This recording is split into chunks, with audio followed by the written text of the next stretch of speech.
अस्सलाम वालेकुम, मेरा नाम खालिद बारी है। मैं एडवोकेट हाई कोर्ट हूँ। पिछली वीडियो में आप लोगों ने इतना ज़्यादा कमेंट किया लोन सीक्रेट्स कि मुझे ये वीडियो बनानी पड़ी, क्योंकि इससे पहले वाली वीडियो में मैंने आपके जो सवालात के जवाब दिए थे। इस लोन में इंटरेस्टेड हैं या लोन हासिल करना चाहते हैं तो मैं आपको 7 ऐसे सीक्रेट्स बताऊंगा जिनके ज़रिए आप ये लोन इजीली हासिल कर सकते हैं। क्योंकि जब आप बैंक को कोई भी ऐसे रीज़न नहीं देंगे जिसकी बिना पे वो आपकी एप्लीकेशन रिजेक्ट कर सके, तो एक्सेप्ट करने के अलावा उसके पास और कोई ऑप्शन नहीं होगा। इस वीडियो में मैं आपको वो 7 टिप्स जो सीक्रेट्स हैं वो बताने वाला हूँ, जो बैंक्स हर किसी को नहीं बताते, लेकिन इन्हीं की वजह से आपकी जो हाउसिंग लोन की एप्लीकेशन है वो अप्रूव या रिजेक्ट होती है। अगर आपने ये वीडियो मिस कर दी तो हो सकता है कि आपका जो लोन है वो रिजेक्ट हो जाए। तो बिना वक्त ज़ाया किए मैं आप लोगों को ये 7 सीक्रेट्स बताता हूँ। सबसे जो पहला सीक्रेट है वो है आपकी इनकम। ये बहुत इंपॉर्टेंट चीज़ है जब भी आप लोन लेने लगते हैं। और याद रखें कि बैंक कभी भी सिर्फ आपकी सैलरी को नहीं देखता, बल्कि ये देखता है कि क्या आपकी इनकम स्टेबल है।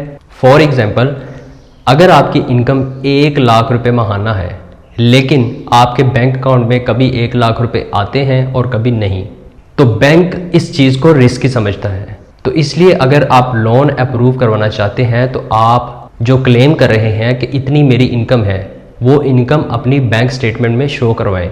यानी कि अगर आप बैंक को ये बता रहे हैं कि मेरी माहाना आमदन 1 लाख रुपए है, तो आपके बैंक अकाउंट में माहाना 1 लाख रुपए क्रेडिट होना चाहिए। अगर ये चीज़ें आप बैंक को दिखाते हैं तो बैंक हर हाल में आपकी लोन एप्लीकेशन अप्रूव करता है, अदरवाइज़ वो इसको रिजेक्ट कर देता है। सीक्रेट नंबर 2, आपकी जो बैंक स्टेटमेंट है उसकी रियलिटी। ये फर्स्ट सीक्रेट से जुड़ी हुई है। अक्सर लोग ये समझते हैं कि मेरी बैंक स्टेटमेंट में काफ़ी ज़्यादा पैसा पड़ा हुआ है जिसकी वजह से मुझे लोन मिल जाएगा।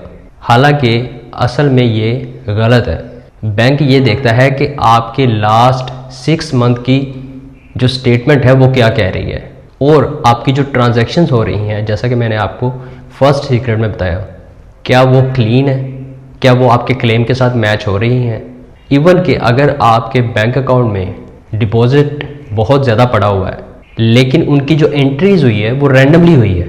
मिसाल के तौर पे अगर आपकी इनकम 1 लाख रुपए माहाना है लेकिन आपके बैंक अकाउंट में कभी 10 लाख रुपए डिपॉजिट हुए हैं और कभी 5 लाख और कभी 1 लाख, तो बैंक इन चीज़ों पे ट्रस्ट नहीं करता। ऐसी ट्रांजैक्शंस कुछ तो चल सकती हैं लेकिन रेगुलर नहीं चलती। अगर रेगुलर इस तरह की ट्रांजैक्शंस हैं आपके बैंक अकाउंट में, तो मैं आपको मशवरा दूंगा कि आप लोन अप्लाई ना करें जब तक कि आपकी जो स्टेटमेंट है लास्ट 6 मंथ की वो क्लीन नहीं हो जाती, वो आपके क्लेम के साथ अलाइन नहीं हो जाती। Secret number 3, filer versus non filer. ये भी बहुत इंपॉर्टेंट है, क्योंकि अगर आप नॉन फाइलर हैं तो आपकी जो एप्लीकेशन है वो रिजेक्ट हो जाएगी, क्योंकि बैंक डिमांड करता है कि जो आपका फाइलर स्टेटस है वो एक्टिव होना चाहिए। जब तक आप फाइलर नहीं होंगे, आप नॉन फाइलर होंगे, तो आपका स्टेटस एक्टिव कभी भी नहीं हो सकता। और इसके बाद आपका जो इनकम रिकॉर्ड है वो प्रॉपर होना चाहिए। जो पैसे आपके बैंक स्टेटमेंट में आ रहे हैं वही पैसे आपने अपने इनकम टैक्स रिटर्न में डिक्लेयर भी किए हों। तो इसलिए अगर आप फाइलर बनना चाहते हैं तो सबसे पहले आप फाइलर बने, और सिर्फ फाइलर बनना ज़रूरी नहीं है, प्रॉपर टैक्स प्रोफेशनल के थ्रू ही फाइलर बने। क्योंकि अगर आप किसी अनजान पर्सन के थ्रू फाइलर बनेंगे तो वो आपकी टैक्स रिटर्न तो फाइल कर देगा लेकिन उनको आपकी बैंक स्टेटमेंट के साथ मैच नहीं करेगा, जिसका नतीजा ये होगा कि आपकी लोन एप्लीकेशन एक्सेप्ट होने के बजाय, अप्रूव होने के बजाय रिजेक्ट हो जाएगी।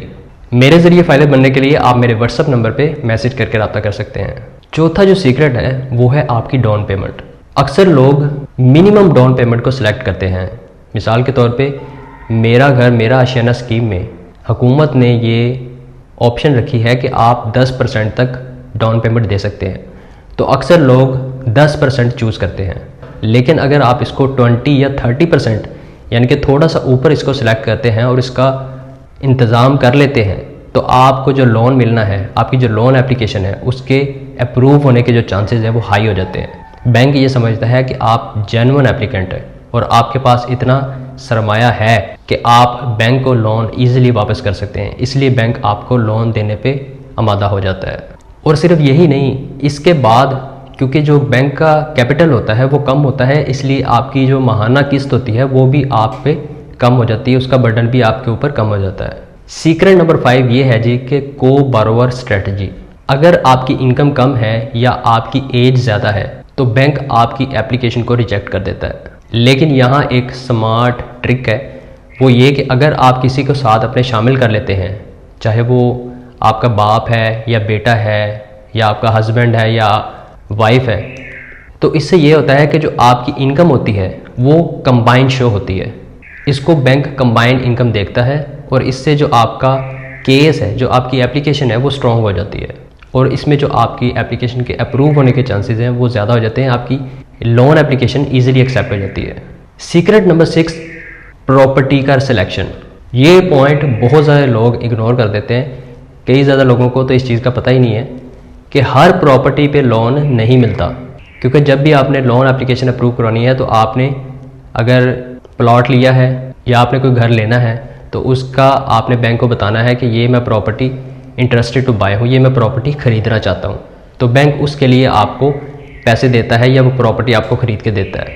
तो इस चीज़ का आपने ख्याल रखना है कि जो प्रॉपर्टी आप ख़रीदना चाहते हैं, जो मकान आप ख़रीदना चाहते हैं या जो प्लॉट आपके नाम पे है वो लीगल है या नहीं। मिसाल के तौर पे वो अप्रूव्ड सोसाइटी में आता है या नहीं। इलीगल या डिस्प्यूटेड प्रॉपर्टी अगर होगी तो आपकी एप्लीकेशन रिजेक्ट हो जाएगी। हमेशा आपने उस प्रॉपर्टी का इंतखाब करना है जो रजिस्ट्री वाली हो। स्टाम्प वाली या फाइल वाली प्रॉपर्टी को 99% बैंक से रिजेक्ट कर देते हैं। हाँ, अगर कोई ऐसी सोसाइटी हो जो अप्रूव्ड हो, बैंक उसको एक्सेप्ट करता हो, जो बड़ी सोसाइटीज़ में आती हो, उनकी फाइल्स को एक्सेप्ट कर लेता है बैंक, लेकिन वो बहुत कम है। और उसको अप्लाई करने से पहले आप बैंक मैनेजर से उसके बारे में मालूमात हासिल करें कि क्या इस सोसाइटी की फ़ाइल आप एक्सेप्ट करते हैं या नहीं। अगर वो आपको ग्रीन सिग्नल दे तभी आप अप्लाई करें। लेकिन मेरा आपको मशवरा ये है कि आप फाइल या स्टाम्प वाली प्रॉपर्टी की बजाय रजिस्ट्री वाली प्रॉपर्टी का इंतखाब करें। 7th नंबर पे जो सीक्रेट्स है वो आपके डॉक्यूमेंट से रिलेटेड है। ये आखिरी में लेकिन सबसे इम्पोर्टेंट चीज़ है। अगर आपके डॉक्यूमेंट्स इनकम्प्लीट हैं या मिसमैच है तो आपका लोन डिले भी हो सकता है अगर एप्लीकेशन अप्रूव हो गई है, या आपकी एप्लीकेशन रिजेक्ट भी हो सकती है। जैसे कि अगर आपने अपने डॉक्यूमेंट्स के साथ CNI से लगाया है लेकिन आपका CNI एक्सपायर हो चुका है, या आपकी जो इनकम प्रूफ है वो मैच नहीं हो रही आपकी बैंक स्टेटमेंट के साथ, या आपकी बैंक स्टेटमेंट में जो एंट्रीज हो रही हैं वो इरेगुलर हो रही हैं, या जो प्रॉपर्टी के पेपर्स हैं वो ठीक नहीं है। ये तमाम चीज़ें परफेक्ट होनी चाहिए और वैलिड होनी चाहिए। एंड पे मैं आपको एक रियलिटी बताता हूँ, जो बोनस रियलिटी भी आप इसको कह सकते हैं, कि पाकिस्तान में अक्सर जो लोन एप्लीकेशंस रिजेक्ट होती हैं उनमें जो मेन इश्यूज होते हैं वो ये होते हैं कि इनकम का इशू होता है, डॉक्यूमेंटेशन में प्रॉब्लम होती है, या आप डाउन पेमेंट को सही तरीके से अरेंज नहीं कर पाते। याद रखें कि ये जो स्कीम है हुकूमत की तरफ से ये बहुत अच्छी है, इसमें आपको ज़रूर अप्लाई करना चाहिए, लेकिन इसको क्वालिफाई करना आसान नहीं है। इसके लिए आपको प्रॉपर तैयारी करने की ज़रूरत है। अप्लाई तो कोई भी कर सकता है, लेकिन एप्लीकेशन को एक्सेप्ट करवाना, अप्रूव करवाना, इसके लिए आपकी जो फाइल है वो मजबूत होनी चाहिए। अगर आप सीरियस हैं इस लोन को हासिल करने के लिए तो सबसे पहले अपनी फाइनेंशियल प्रोफाइल को मजबूत करें, फाइलर बने, बैंक रिकॉर्ड क्लीन रखें और डॉक्यूमेंट्स को प्रॉपर रखें। फिर आपका जो लोन अप्रूव है वो इजीली हो जाएगा। आपकी एप्लीकेशन जो रिजेक्ट बैंक को करनी वो बहुत मुश्किल हो जाएगी। अगर आप इस मामले में मुझसे सलाह मशवरा करना चाहते हैं या अपनी फ़ाइल मुझे रिव्यू करवाना चाहते हैं तो इसके लिए आप मेरे व्हाट्सएप नंबर पे मैसेज करके रब्ता कर सकते हैं। और अगर आप ये जानना चाहते हैं कि ये लोन आपको कैसे मिलेगा और इसकी माहाना किस्त कितनी बनेगी, ये जानने के लिए आप ये वाली वीडियो देख सकते हैं। Thanks for watching, see you in the next video. अल्लाह हाफिज़।